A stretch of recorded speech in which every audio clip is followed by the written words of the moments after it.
My name is Baylen. I have Tourette's syndrome. In a little baby weenie. Same here. Anyway, today we're going to talk about Balin from Slap that wiener. Thanks, Balin. So anyway, today we're going to be talking about Balin from... Wrap that wiener. All right, Balin. Well, today we're going to be talking about... Tap that wiener. Fat ass. Now, that's just rude. Hey friends, this is Dee-man Johnson III, and today we're going to talk about Baylen Out Loud, episode 1 through 4. That's right, I'm going to cover all 4 episodes. I'm not going to go as in-depth as I usually do. These are going to be just quickies, so then on the next episode, I'll do a full episode. I never heard of her before, but apparently she's famous online for having tics. I don't know if that's like a TikTok thing or not, but she's having tics, and she's known for it. I guess she has one of the worst cases of tics. So that's how they gave her a show. They're like, hey, you got a problem? Well, this is TLC, where we don't want anybody learning shit. We just want to see your drama, so you're hired. TLC, I ain't learning shit. You're bald. She needs to tell everybody that they're bald when she meets them, and that's amazing. I wish she would see Mega Chad from 90 Day Fiancé. Oh God, I can't imagine what his reaction would be. People would just get like annoyed. I wouldn't worry about that. People get annoyed with me, and all they have to do is just click away from the video. So don't worry, people get annoyed at stupid things. People suck. People have said that I'm faking Tourette's for attention. Because that's the first thing I thought about when I was watching this. And I was listening to some people with Tourette's, and they're like, it's sort of like a sneeze. You can control how big or small it is, but it's still coming out no matter what. Don't know how true that is. You know, I bet it varies from person to person, obviously. So why would anybody fake this? I don't know. Maybe they want attention. Who knows? Why would anybody fake this? You gotta be one huge piece of shit to fake this. Anyway, that's a thought that's on my mind mostly while watching this. What is like real and what is her going to the extreme with it? And to that, I'm like, okay, I'm not gonna play that game while watching this. I'm just going to assume it's all real until told otherwise. It's gonna make this just way more easier watching, because I don't want to question somebody's motives if they're just doing this to become famous or so people watch them or people talk about them online like I'm doing right now. It's just so hard. Like, I don't trust anybody. So I'm definitely not gonna trust somebody on TV, but okay, let's say this is all real. It's all 100% real, okay?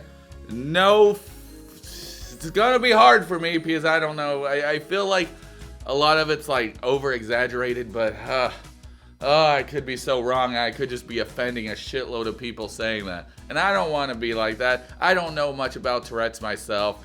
And, you know, I'm not the best person to ask. So let's just watch this person and learn all about Tourette's. They're trying to get her independent. They're trying to get her shopping on her own because eventually she's going to want to move out. But what I don't get is why they went to this place. Even the mom said, the way everything went down in the grocery store was just like overwhelming. Yes, but it did not have to be that way. Check this out. You take her to Walmart and she will fit right on in with every other person at Walmart. You know how fucking weird people are at Walmart? I go to Walmart and there's some lady swinging her cat by the tail, just screaming, oh, like Tarzan. What the fuck even is that shit? You think somebody's gonna look at her and be like, well, there goes Balin smashing some eggs? No, they're just gonna be like, there goes another person that belongs at Walmart. You fucking idiot. Instead, you take her to the most judging places of all, a mom and pop store. God, even I know, Walmart. Come on, you can be as shitty as you want at Walmart and they won't kick you out. They might offer you a fucking job. Everybody's staring at her while she's shopping. She's hitting eggs. She's doing all this stuff. And I just can't stop thinking, that's the behavior you see at Walmart. But okay, everybody's staring at her and she feels out of place. God, stupid mom, why would you bring her here? That was the only thought on my head the entire time watching this. It's just me getting upset at the mom. Like, come on, the answer's right in front of you. They're all over the place. And if you don't have a Walmart, then a Dollar General will do. And don't tell me you don't have a Dollar General. Everybody has a Dollar General. I have one growing in my bathroom as we speak. So that's the first episode. We get our introduction to Baylen. We see her family. I don't really talk about her family because they're not really doing anything interesting. So that's the first episode. And then we go on to the second episode. You're done. I know, we're already on the second episode. God damn. I mean, it's not that serious, but all right, let's go on and watch this one. Baylen goes to get her nails done, and it's pretty funny because she can't sit still. So she keeps removing her hand back, and then she tells the person to f off and that they're too slow. At this moment, I don't know how I'm supposed to say this without getting canceled, but if you cannot control what you say, how is she just not splurting out offensive racist stuff all the time? That's what I really want to know. How does she not see this Asian person or any person of any color and just say the most racist thing ever? Because maybe that just shows where my mind goes, because that's like the first thing I'd think about suppressing if I had a problem with saying like just the first thing that comes on my mind. I mean, I'm not saying I'm not racist. That's something that most racist people say, but I'm not racist. I believe everybody's born the same. They're equal. But it's still, you get those stupid thoughts. Like, I get all sorts of stupid thoughts that come into my head. And just what stops you from, I don't know, just screaming out the N-word, Baylen? Or do you scream out the N-word a lot and it's just cut out all over the video? I'm really interested. What do y'all think? Let me know. Comment down below. Is having Tourette's, because she's screaming out baby it's raining vaginas and all this stuff. What's an N-word in there? Oh, God. So she's dating somebody called Colin, and this is the Colin episode. We get to see Colin. Oh, God. He's in the army or some shit, and he's really boring. I think he's in the Air Force. I don't know. It doesn't matter. He goes up to meet Baylen because he's like, I got something important to share for her. And it's just that he's moving. We don't give a shit, but Baylen gives a shit because she's like, oh, Colin's my rock. He comforts me. He makes me feel better. And with him leaving, I'm gonna freak out. You don't need him. He sucks. He looks like he sucks. He probably smells bad, but whatever. She wants to be with him. So she's like, okay, I want to move in with you. Let's make it work. She's invited to a tic conference, and she really wants to go to it. So the whole episode is her debating whether or not that she's gonna go. So she ends up saying, yep, I'm going to go to that tic conference. And the episode ends with her going on an airplane to go to TikCon.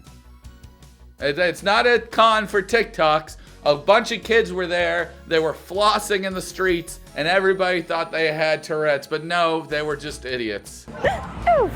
I do feel bad because you can tell with all the tics that it has to feel uncomfortable. Can you imagine the pain that would give you after doing that all day? Especially the way she just moves her neck back and forth. It just seems like, I don't know, after a while you would just be so sick of it and sore. I have a gun.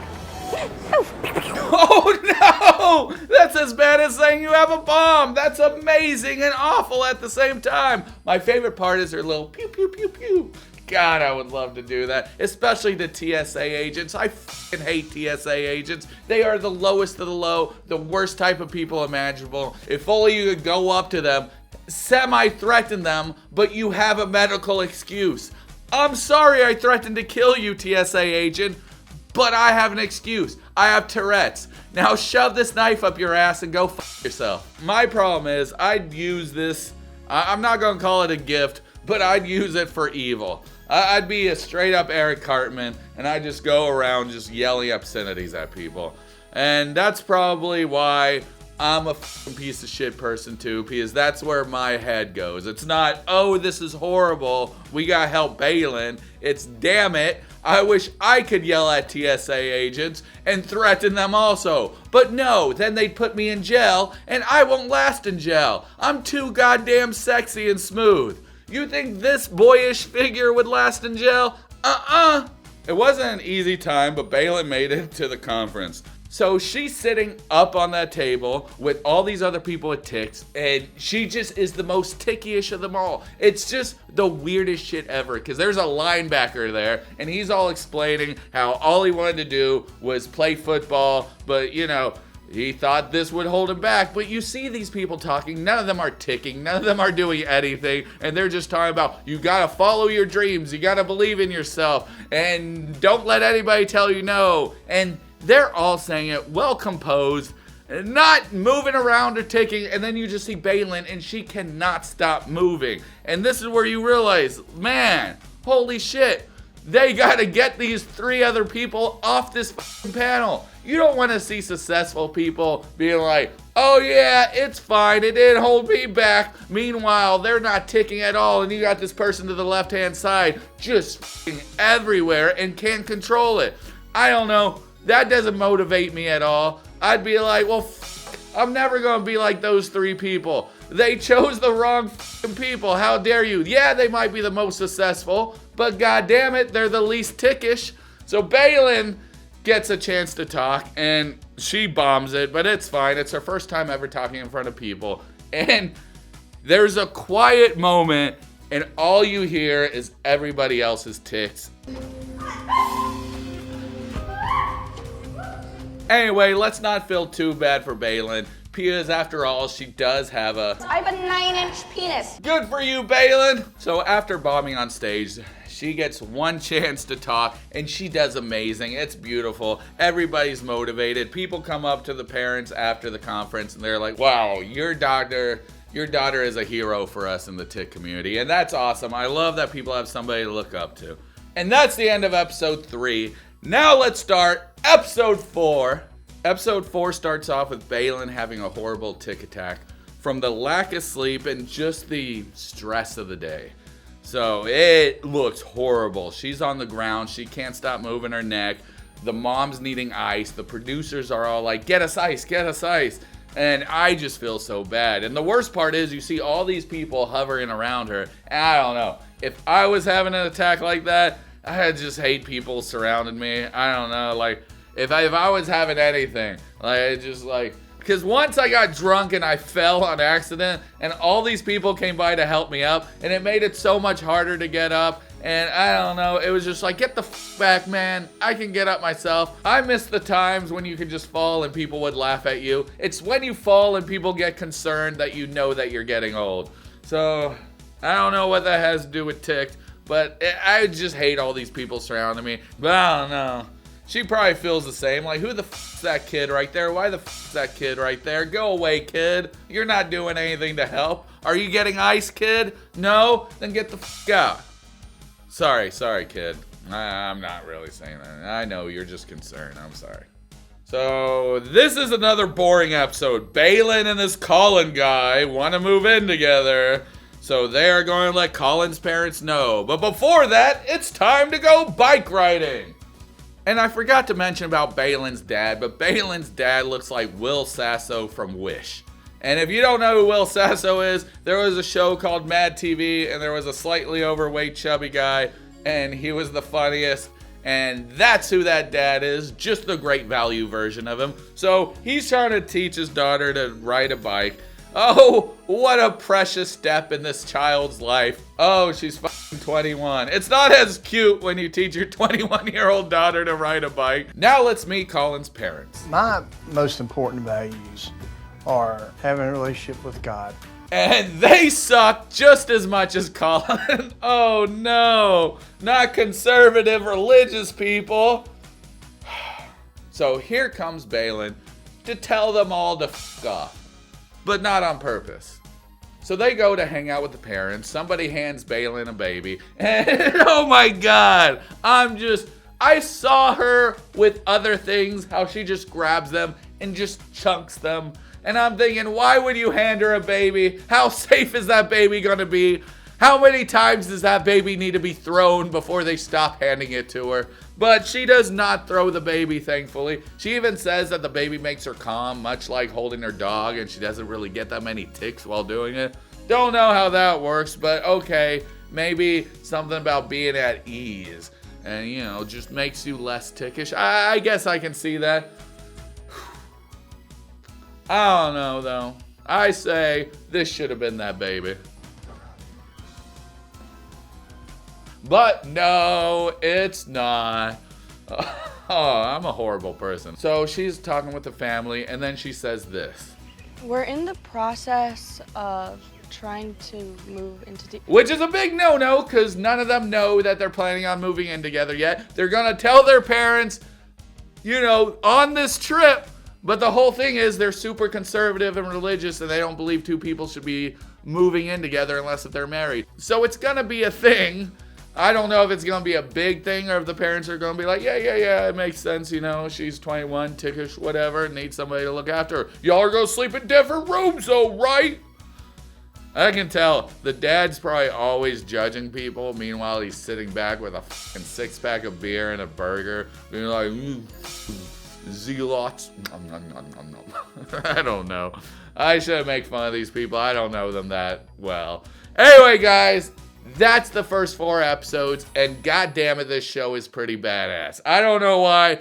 She's really entertaining, and it's really fun to watch somebody break out of their comfort zone and try to make things work as an adult.